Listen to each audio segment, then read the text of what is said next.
I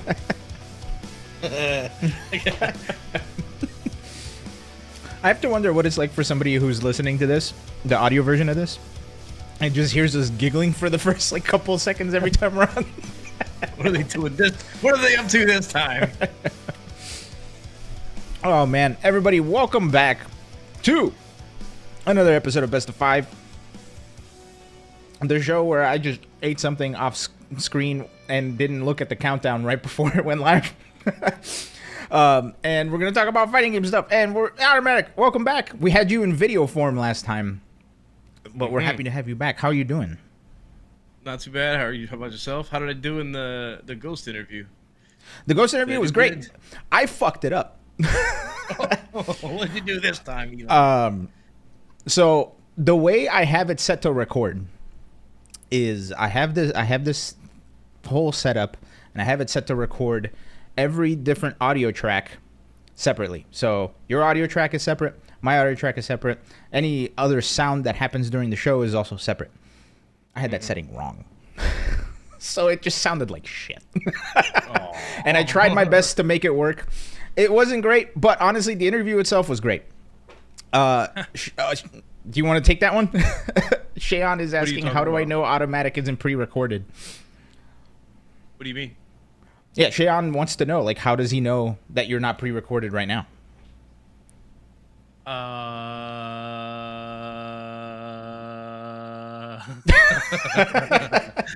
We'll never know. I'm trying to think of a clever way to be as if I can't see the chat, but I can't think of anything. Yeah. Shayon, 26. Do I need to hold up a newspaper article with a timestamp on it? With like an analog clock. Oh man. Well, Capcom 2 Clock Tower. So this week on the show, we're going to talk about how Automatic is the greatest coach in FGC history.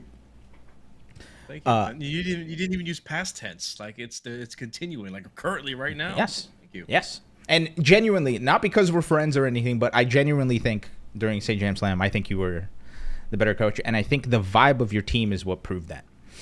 Yeah. Because something that I really admired is that I didn't see in other teams, and this isn't a dig at the other coaches or anything. Like, this isn't a dig at the other coaches or anything. Please don't take it that way. Something that I noticed that a lot of the other teams didn't do is, like, a lot of your players who were higher level than some of the other players would also chime in with, like, really good, really salient advice. Oh yeah, we work together.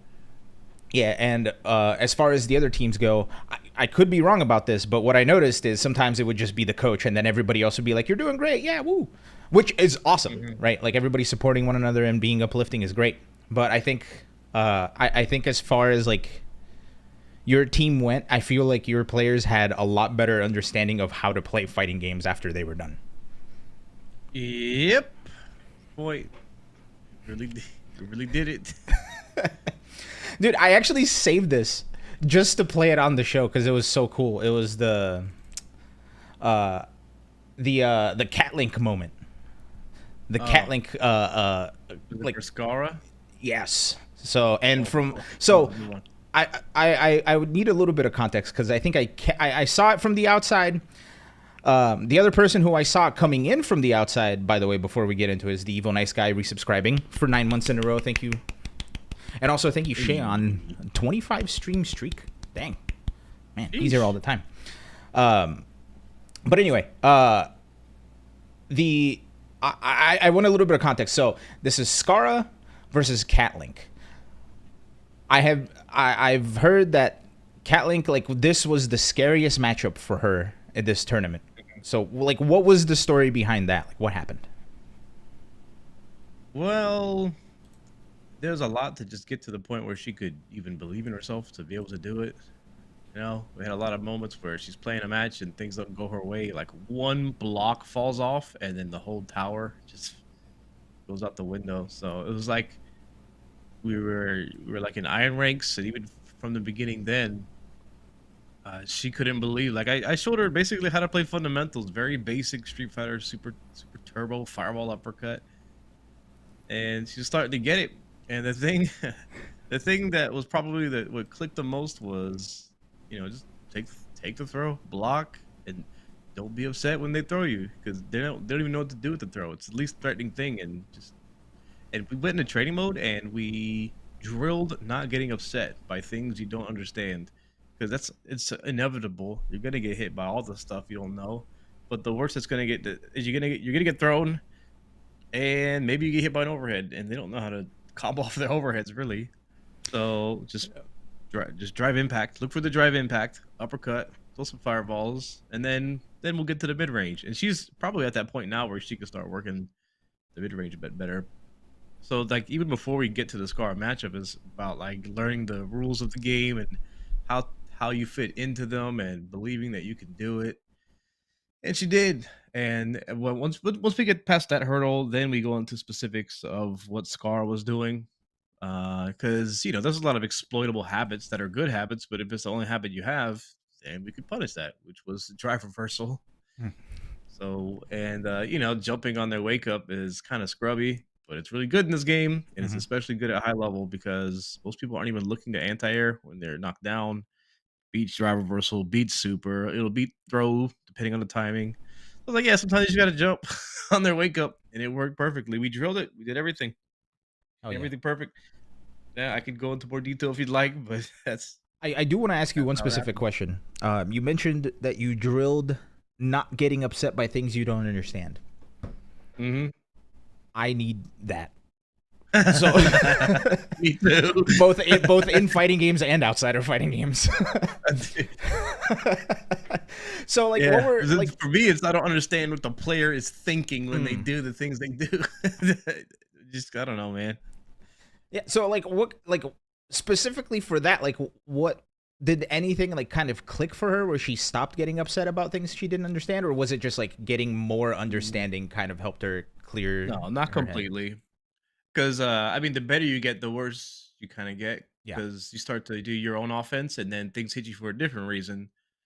So, I mean, the way we started it off was I would just do driver's pressure, driver's cancel pressure. In training mode, I have infinite meter, and just like it's cool. I'm doing stuff. Don't worry about it. I threw you. Oh, big deal. And then I would do like for a couple minutes, I would just hold down back and just relax. And then I would start introducing drive impact. And then, all right, while you're doing that, look for drive impact. And she started doing it. Then I wouldn't tell her some things that I was doing, but then she would start to catch on. I would do drive impact, and then I would start jumping, and then I would introduce. I would walk up and throw, hesitate. I would do different block strings just so she can get used to seeing it. And like what I'm gonna do is gonna be way harder to deal with than what they're doing. And it's only so much you can do. You just throw people in the game. That's pretty much you turn green and throw them. That's Street Fighter Six. A lot of it is just that. Man, that's really smart. I'm gonna take some of that away, and try it on myself. And what's really funny is, I know you have a background in music, and as do I. And what that reminds me of is a long, long time ago. I worked with a tuba player by the name of Sam Palafian. He, like, for anybody that's ever played in a marching band ever, he's the guy that did the breathing gym. For any of you that have ever heard that. Um, and something that he said that it still sticks in the back of my mind is whenever you're trying to learn something or whenever you're trying to teach something, you always want it to be kind of like Sesame Street, where it's like you want to focus on one thing and then add things on top of that one thing while reinforcing Yeah, that one thing. He always used build to it. he always used it like he used to say it's like Sesame Street, where like this lesson is brought to you by the letter A. So it's like this lesson is brought to you by intonation. So everybody focuses on intonation and like does that and then does everything on top of that while still focusing on intonation. So that reminds me a lot of that. Um, Mhm. so that's like awesome, like because that's like education 101, which is like Mhm. for people who like haven't taught at all, which is a good portion of people, right? Like for people that have never had like the opportunity to teach, um, like those skills are very different. Uh, Yeah, yeah, you have to tailor it for the person you're talking to. You don't know what kind of background they have, what because we had to get past the person first before we could even get to the game. So you had to diagnose what's causing that. And then you mhm. can like you're not I'm not a therapist. It's not that deep, but you got to find the root cause analysis kind of thing. Like what is causing this and what do you do about it? And then at least that'll prevent some of the emotional downfalls that occur. Mhm. And it did. I mean, when she was playing in the tournament, she was so confident. little too confident. Those jabs she was mashing, I was like, hey, whoa, whoa, whoa, whoa, that could be a problem. And she did lose that round, Mhm. and she did, and that was then it put it 1-1. I was like, oh god, yeah, Yeah. So yeah, they did great. yeah. So as a coach, were there any hurdles that you yourself found? Like, were there any challenges that you yourself ran into during this event as a coach? Mm, no, I don't think there was anything out of my that I couldn't figure out. Modern controls, I'm not used to playing them, so there were some execution things, but it's Mm, very minor. I was like, oh man, I learned a lot about modern controls, but I can't really play with them mhm. that well. But I understand better how they work now, and I do have a better appreciation for them. Gotcha. Yeah. Yeah. That's a really good point. I think I played Modern Controls like once, and it was because I accidentally had it turned on when you and I were trying Avatar battles, and that was the only time. But yeah, no, I could definitely see how that would be a crazy, like, quirky challenge, right? And especially, like, we were talking about, like, on the teaching end of things, like, you have to know what you're teaching. So the fact that you went out of your way to learn about Yeah. it is Oh very yeah, I important. also learned DJ. I got DJ to master, so I can help I'll sham the WoW a little bit. I got DJ up to 1600 just to Ooh, find some more game plans for him. hell yeah. Yeah, Alsham No, I was another player that I think surprised is not the right word, but I was also impressed is not the right word. But I loved watching him play because I feel Yeah, like yeah, he's my team was a bunch of boomers, man. Roy was probably the craziest one, and he was really well tempered and defensive, and I think he had the perception of being crazy, but he I, was really well adjusted and thinking about. He loved exploiting what his opponent was mhm. was bad at. Yeah, no, I was about to say I feel like with Roy he did such a good job of like learning the rules to break the rules, right? Yeah, Yeah, because like I think something I noticed is like he jumps a lot, but he also jumped a lot like in full screen when he like only the jumped a opponent couldn't lot do when much. people weren't answering it. Yeah, If they had an answer for it, he would do something else. yeah. No, and honestly, like my brain doesn't work that well, so I'm jealous. Uh, but man, so for like going outside of like just your coaching and your team bubble, I want to talk a little bit about the Sajam Slam itself. This wasn't the first event you've done like this, right? I remember a while back you did the thing with Majin Obama where you coached Oh yeah, yeah. Lakari and Ari and Emiru. Emeru, right? Um, Obviously, like two completely different events where like this Sajam Slam was like very heavily, like I think it was very heavily like I from my perspective, what I took away from the Sajam Slam is like the the actual games weren't as important, but like the training leading up to it, right? Like everybody like learning Yeah, how to play fighting games. So yeah. I like, loved Obama's event, but there wasn't really any time I didn't talk to them prior to it. Like mhm. literally 20, 30 minutes before the event, I made a video for Emeru. Try this. And that's pretty much it. We didn't have no communication there, but this was all I was available at every hour of the day that I was here. Yeah, and I'm not like comparing the two events because they're just the goals were different, right? Yeah, So it's tough, man. It's tough to it's ton of direct to run something like that for that length of time and commitment with other big streamers and coordinating it. It's a tall order. yeah, It's really hard to do. I don't know if this is related or not, but Nix Rose, who used to be somebody Emily. in Equinox and is now an FGC talent manager. She manages people like Cuddlecore, Sajam, I think, is in this too. And I think she was working on this event. I'm not 100% sure. Oh yeah, yeah. She helped me out too. Yeah, I Like saw any that. like if she's the kind of person that if she's the wrong person to ask, like, I'm sorry if I'm asking the wrong person, but she's like, I'll find the answer for you. Even though maybe it's not my, I'll figure out who can help you. She's really awesome. Yeah. No, I haven't had too many interactions with her, but I've heard nothing but positive things. But and I don't know if these are related, but I saw that she wound up in the hospital a couple days ago. And I really hope it wasn't because of like the stress of running this event. I hope it was like something slightly unrelated. Mhm. But and I say that just to say that like events like you were saying, events like these are so difficult to plan for and execute, and it feels like everything went about as well as it could. Yeah. Um, Yeah. I got no complaints from my side at yeah. all. Did you like what were your thoughts on this event? Like just from like when the first time you heard it, like what were you thinking about it? I ain't got nothing. There's nothing but positive experiences. Well, I guess what the strongest thing I could say is that it allowed me to feel the crushing feeling of failure and defeat when you're working hard, which is a beautiful thing, by the way. I'm Mhm. not, I really mean that. Yeah, I know what you And mean. if it was just some other events, like, we lost, whatever, cool, see y'all later. But it cultivated an experience, and now we will forever have like this bond. Me, Serotina, Roy, Cat Link, All Sham No Wow, and the people that we went up against. So it's a memory builder or Mhm. something. Maybe Yeah. not No, so and I'm eloquent to assuming you say, guys but are already, like, planning to get, like, a meal or something at TwitchCon when you all meet up, right?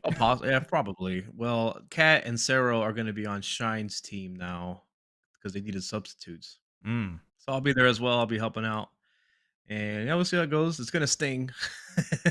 Yeah, I can imagine. It's like seeing my kids work for somebody else. Well, you've given them the proper tools to go work for someone else. Yeah, yeah, yeah. It's all good. Yeah. Man, I there's a part of me that wants to dig into, like, the positive aspect of feeling crushing defeat after working hard. Oh, I'm pissed, man. That night, that same day after the Sage Jam Slam, I mean, it's like, there's so many things that I feel the response to what I'm about to say is like, that's okay. I got it. I'm cool. It's like, don't be too hard on yourself. You did great. Like, I know I did awesome. I'm amazing. Thank you. But I wish I could have been a better player too. I mean, I did the right choices. I focused on my team more than myself for various reasons. They're more important than I am. I got 2 evil medals. I've gotten major top 8s. I've won plenty of locals. I've already done it, and I want them to experience it too. And if I get better, but then 3 of my teammates lose, I don't even get to play. So it's just stupid. So I made the right choice, but I wish I was a little more stronger as a player, so I could have carried them to the TwitchCon Yeah. myself. And that's we wouldn't have made it. And then Sarah, she said, we wouldn't have made it this far without you. And yeah, she's right. But I wish I could have took them further. Yeah, I mean, yeah, I know exactly what you mean because it's like, especially when it, like, something that I really like about the design of Say Jam Slam is, like, while the coaches are, like, extremely important for the development of the players, but also, like, all of the pressure kind of comes down on you for the games as well, right? Like, since you guys Yeah, are the I anchors. wasn't nervous. I didn't feel like, well, the first match, I think the very first match against Shine, I played like poop. I played like absolute horse manure. And then I started to warm up to it a little bit, but I still, though I felt like I had a chance against the other coaches, they enter CPTs, they play better characters, they grind at a competitive level a lot more. And I don't do that as much anymore. So that's what my end result is. I want to start doing that again so that doesn't happen again. Yeah, and are you wanting to do that again because of specifically feeling like you let your team down, or is it just like, oh, I need to be a better player?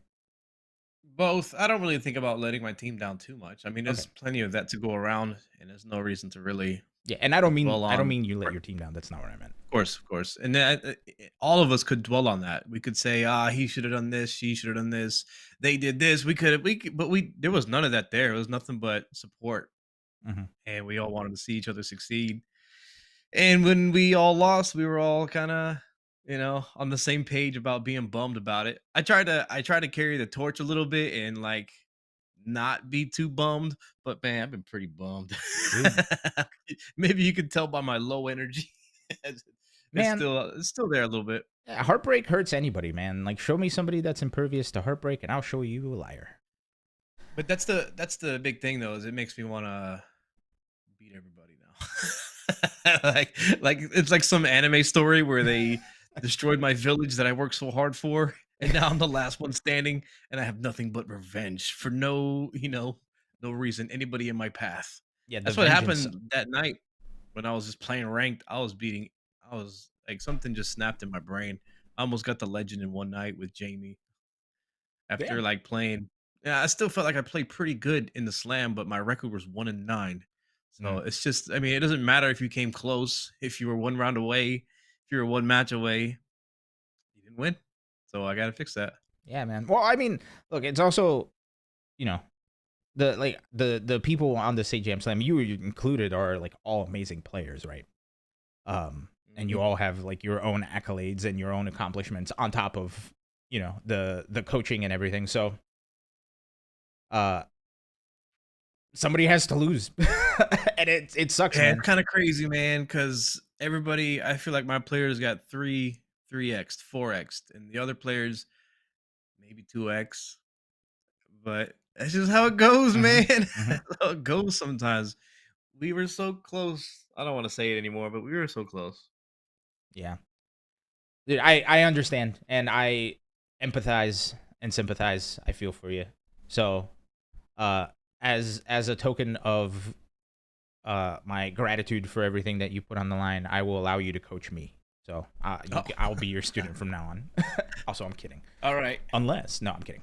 Uh, no, man, look, yeah, I was watching the entire event, and I told you right before we hopped on the show that like I was celebrating with you guys. I was crying with you guys when it didn't go well. I was smiling, laughing, popping off. So I messed up my voice too. I kind of one of my lessons is to not get as excited and save my voice, because when my throat gets sore, it leads to being sick, and I don't want to be sick. It's mm, part of why I didn't stream today either, to rest my throat, my gotcha. troit. So what a perfect thing to do to put you on this talk show where we talk for an hour straight, then, huh? No, I'm keeping my voice low for that purpose. Gotcha. Um, Okay, I want to move on to the next topic. Man, I could sit here and pick your brain about this event for a long time, but we only got a 1 hour show, and I wanted to specifically bring up this other thing that this Sage Jam Slam brought up a very, very good point about an issue that is prevalent in FGC when it comes to content creators who are either experiencing a fighting game for the first time, or longtime content creators who Hmm. only play fighting games, right? And that is uh, backseat gaming. Uh, Backseat gaming is not in it like is not exclusive to the FGC. It happens a lot. And as long as I've been watching Twitch, it's been a thing that streamers hate or love. But when it comes to fighting games, specifically Street Fighter 6, and I say specifically Street Fighter 6 because FeedX has been very vocal about this. FeedX, amazing Tekken player who was a part of the Sage Jam Slam, was very vocal about how frustrating it was to have people just try to give you information and the information not being correct. Or like the information like not being pertinent, right? I even have a tweet here that I pulled up, and this is one of the tamer ones because there have been some where he's like, "Man, I'm never playing Street Fighter 6 again if this is how people are, etc., etc." Which valid. But he said this, and this was in reply to something else. The only harm I can think about is the unprecedented amount of bans in my Twitch chat because of the straight up misinformation. In a format and game where every hour of practice mattered, I had so much time and energy wasted. Did your team experience a lot of this as well? I remember you mentioned it in the interview that we had last week.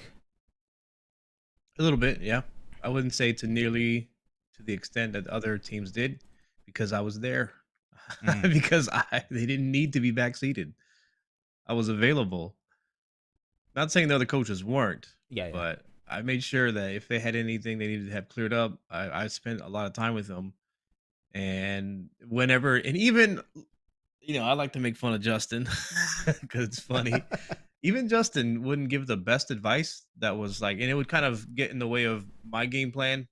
Mm, I just gotta hold that. I'm not gonna, I'll joke about it, but I don't truly complain about it. yeah. And you can feel the way you feel, and I think that they are valid. And it's annoying when people are telling you what to do, and when you're trying to figure things out on your own, you don't know the answers. It's annoying when you see something that's a wrong answer, you don't understand the answer, and it's just a waste of time. But I have conflicting feelings about it, because I absolutely agree, but just feel like it's not it's ignorable, Mm. maybe, maybe not. It's just really and I get it, because I watched some of the other, like before the slam started, I would watch Skara and see how he was developing his game plan and how he would And I wouldn't push anything. I would want me to help you out. I can help you out because there's no teams yet. I can help you. I was like, nah, I'm good. I'll figure it out my own. I mean, not only do I respect that, I'm the same way. I Hmm. love figuring things out on my own. Yeah. So okay, cool. So a lot of it is on the players as well to find the resources, the correct resources, Hmm. and they were there. Yeah. Yeah, I think this is one of some those of it's issues. self-inflicted, and some of it I feel is lashing out, Mm. just being frustrated. Yeah. But yeah, I understand all the angles. Yeah. No, I think it might just be one of those things where it's a death by a thousand cuts, right? Like, I don't know what it's like being a big streamer, right? So I can only imagine like seeing your chat, like seeing one person go by being a jerk, seeing another person go by being a jerk, and so all of a sudden it's just like multiplying and it's just getting worse and worse and worse as it goes. Yeah, So I yeah, think maybe that's where a lot of that is coming from. But I yeah. think what I found interesting is that compared to the Say Jam Slam for Tekken, this wasn't as prevalent or as like people weren't as outspoken about this issue when they were in the Tekken Slam. So I wonder if it's like a Street Fighter 6 thing. Although I feel like Also, Tekken is going also. little in some ways it's weirdly intuitive for newer players, but it's also going from Tekken to Street Fighter. So Mm, they already have like that's the thing. Your audience truly want to help you, but they're not good at it. And it yep. just also shows how hard it is to be a coach and a trusted source. And it's not an easy thing to do. It's even harder trying to do it through chat. Scroll, your words are moving. Yeah. Can you expect to be interpreted correctly? And we got these dumb fighting game words that don't make sense. And then you got to ask, well, what does that mean? And then somebody else answers it, and it's not helpful. You got to have somebody there. Yeah. It really shows how much coaching accelerates the learning process.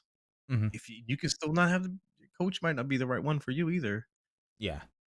Yeah. The funny thing is, I think like looking at it from all angles, I don't think it's like from the chat's perspective. I don't think it's like a malicious thing, right? I think people are like, "Oh, this big streamer is playing my favorite fighting game. I want to help." And Yeah. meanwhile, there's like another like 1,000 people trying to do the exact same thing. Yep.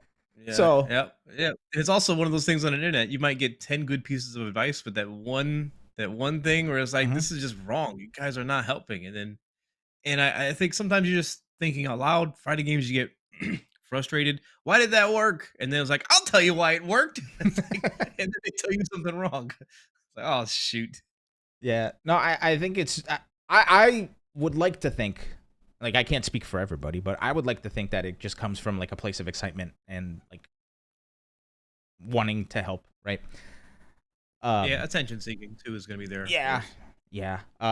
And we talked. I said this right before the stream, but I think the reason why I have this preconceived notion about FGC, and I say this generally, I don't mean this like specifically towards anybody or any community or anything, but I think when it comes to fighting games, there's always going to be like, since our community is so passionate about what we do and the games that we play, like people want to share that passion with anybody that comes in, right?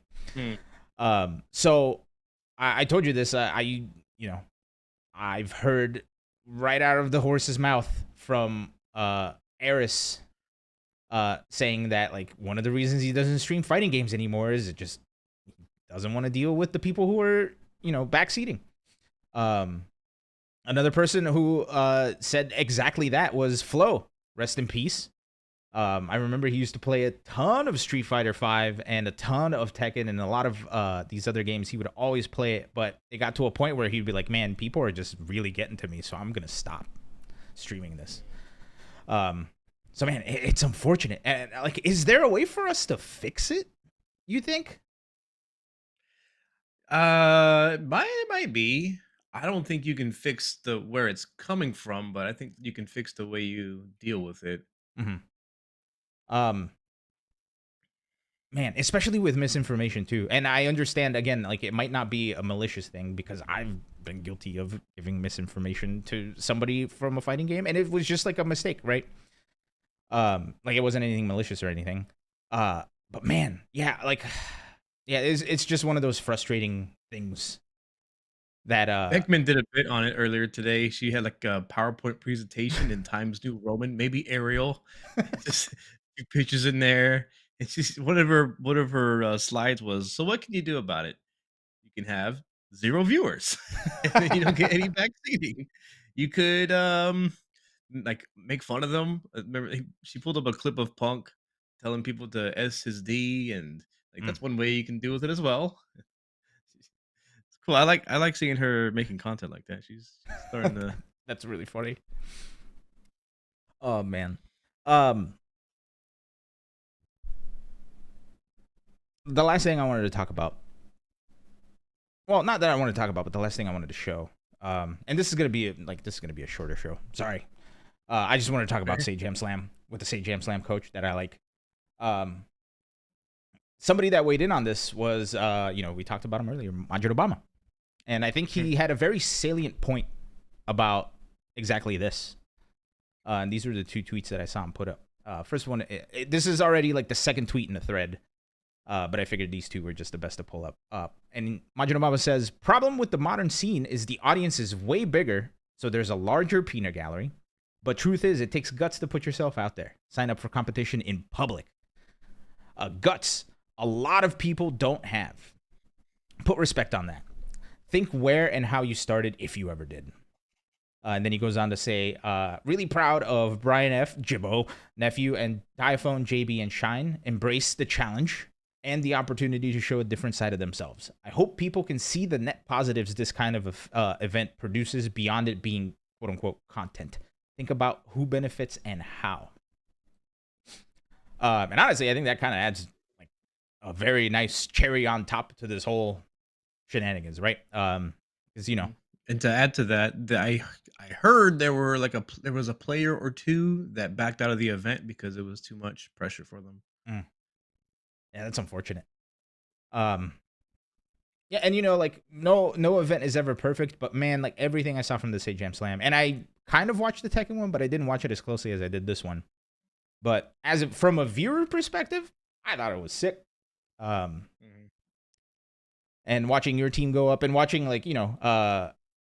S-Fan is a friend of the show. That's like him and I went to Arcade UFO a couple weeks ago. So seeing him get put into like an actual like super tense situation of like having to be serious, I thought was super interesting. And I know like some people had some choice words about his attitude about this whole thing. Not even gonna get into that, but I just thought it was very interesting. Seeing a side of, and this is what Majin Obama I think was saying, is like seeing a side of both people in the FGC and people out of the FGC that we don't usually see, right? Like we see you, like I've seen you play a shit ton. I've also seen you coach a shit ton, but I've never seen you like coach a team from start to finish. And same thing with some of these other players, like one second. Oh, gotta snipe the bot. Pow, got him. Seeing like some of these content creators, some of whom are like have never even like done anything competitive, right? Like they just hang out and do their thing.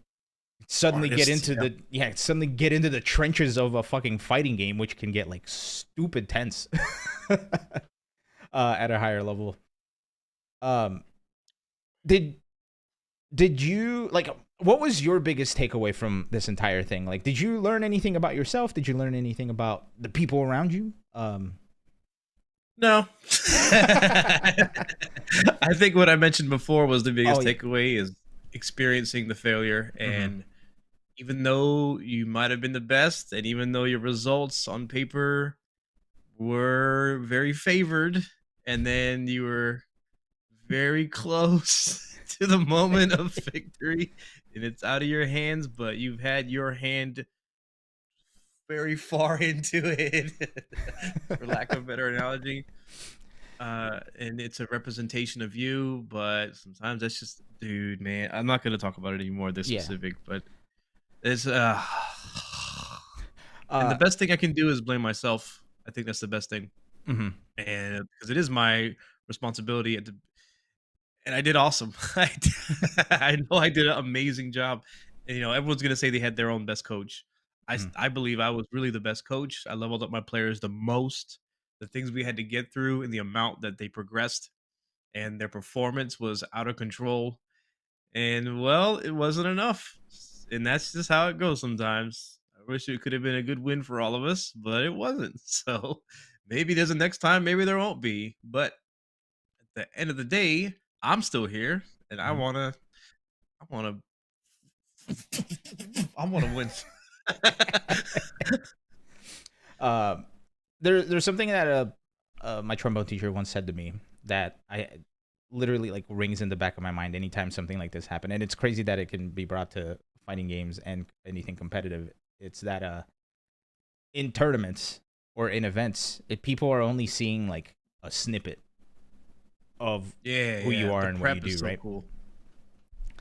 Yeah, like you exist after the event, you exist before the event, you learned a lot before the event, you will learn a lot after the event. So it sucks that it's only like one snapshot of one moment in time where you may not Yep. be at your highest level. Um, but that doesn't take away from how amazing anyone is. So, Yeah. Yeah, Diaphone crushed it too. mm-hmm. Everybody like it was so I saw Shayon asked earlier if the teams were relatively balanced. Yeah. Yeah. My team, we went, I think either 2-3 or 3-2 the first round robin. And then the second round robin, we went 4-1. We were crushing it. I beat nephew. Yeah, I It's hard saw. to be like, ooh, I beat nephew, and that's the only time I won. But I did beat one of the best players in America pretty clean. Mm-hmm. And I wish I did more of that. But yes, the teams are relatively balanced. And it's unpredictable. It's really hard to balance it. I think it's so hard to predict. Like you put these players on a team and you expect some things from them. Maybe they don't. Maybe they overperform. Maybe they underperform. And maybe their coaches grow them to a point where it might seem unbalanced. Mm-hmm. But I think at the end of the day, if you look at it on paper, the second round robin team automatic was 4-1, and we were crushing it.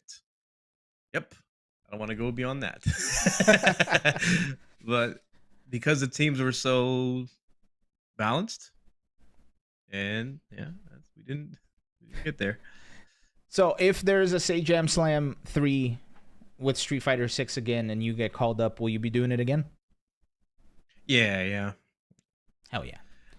I'm gonna tell you the insecure part because I didn't get first place. It's like maybe I'm not the best coach perceptively, so that's a bit of a bummer. Uh, is that like something that you're thinking of yourself, or is that something you fear other people are seeing you No, as? no, no, Or no. I have plenty of confidence that I'm the best, one of the best coaches on the planet for everything. I can coach how to play little league, even though I know nothing about it. I'm being over the top, but I think I'm great. But I do think, man, I want the results to also show that too. Mm, I understand. I understand. And you know what?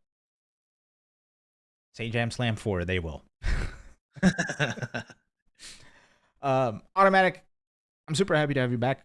And I was Yeah, you looked like a different person during that event. And I mean that as in you look like your eyebrows were moving in ways like I think your emotions were just like yeah, a lot yeah. It's higher than something I normal. like better. I think Street Fighter 6 is more interesting that in that level too. Like high level, speaking of level twos, high level Street Fighter 6. No, it's I.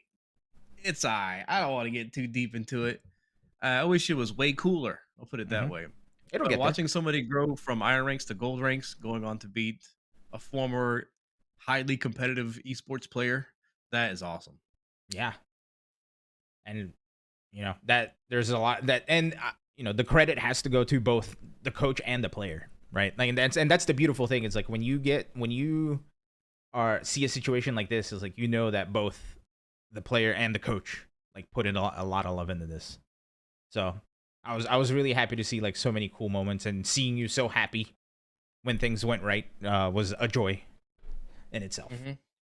Yeah, it's like you made a plan and it worked. And there was emotional obstacles in the way, and they were conquered. All right, well, to play us out, I'll leave the audio running, but I do want to play that one moment one more time, the Cat Link Scara moment, if you will. Mm. So we'll play that out. Thank you everybody for joining this episode of Best of Five. If you haven't been keeping in touch with stuff outside of Best of Five, I've been, life has been changing, so I'm still trying to find my schedule, as it were. And just a quick heads up, in 2 weeks, we're going to have to move our filming date. It's looking like we're going to do it on Thursdays. But for right now, for the next 2 weeks, we're going to be here on Tuesday, and then things will change. And I'll set up a schedule, and I'll make sure to let everybody know what the future looks like. Automatic, any final words? Any last nuggets of wisdom from the best coach on earth? And I mean that genuinely. That's it. That's it? You haven't seen the last of me. Yo, the clouds. You go! Nice! They're almost burnt out. You can just fucking free DI them. They can't do shit. Nice! Woo! That's what we love to see, Cat. You're Great